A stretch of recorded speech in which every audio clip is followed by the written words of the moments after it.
అన్నమయ్య జిల్లా రైల్వే కోడూరులో భారీగా రెడ్ శాండిల్ను స్వాధీనం చేసుకున్నారు పోలీసులు. 2 వేర్వేరు ప్రదేశాల్లో దాడులు చేసి సుమారు 20 లక్షల రూపాయలు విలువ చేసే 26 ఎర్రచందనం దుంగలను స్వాధీనం చేసుకున్నట్లు ఎస్పీ హర్షవర్ధన్ రాజు తెలిపారు. దాడుల నేపథ్యంలో ముళ్లపొదల్లో దాగి ఉన్న 4 స్మగ్లర్లు పోలీసులపై రాళ్లతో దాడికి తెగబడ్డారని పేర్కొన్నారు. అయితే పోలీసులు చాకచక్యంగా వ్యవహరించి ముగ్గురిని అదుపులోకి తీసుకున్నట్లు తెలిపారు. పారిపోయిన మరో నిందితుడిని పట్టుకునేందుకు చర్యలు తీసుకున్నామని చెప్పారు.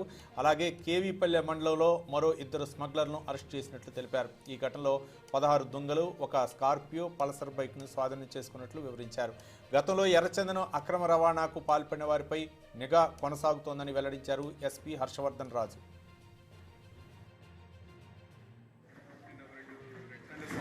కేసులు రిజిస్టర్ చేయడం జరిగింది. దాంట్లో ఒకటి ముందుగా రైల్వే కోడూరు పోలీస్ స్టేషన్ లిమిట్స్లో కేసు. సో దీంట్లో నిన్న రైల్వే కోడూరు ఇన్స్పెక్టర్, తర్వాత పోతే సబ్ ఇన్స్పెక్టర్, అట్లాగే డిఎస్పీ రాజంపేట మాకు స్పెసిఫిక్గా వచ్చిన ఇన్ఫర్మేషన్ షేర్ చేసుకుని నిన్న ఈ పొట్టిరాజు గారిపల్లి అనే ప్లేస్లో ఒక 3 వ్యక్తుల్ని పట్టుకొని వాళ్ళ పొజిషన్లోంచి దాదాపు ఒక 10 లాగ్స్ మనము సీజ్ చేయడం జరిగింది.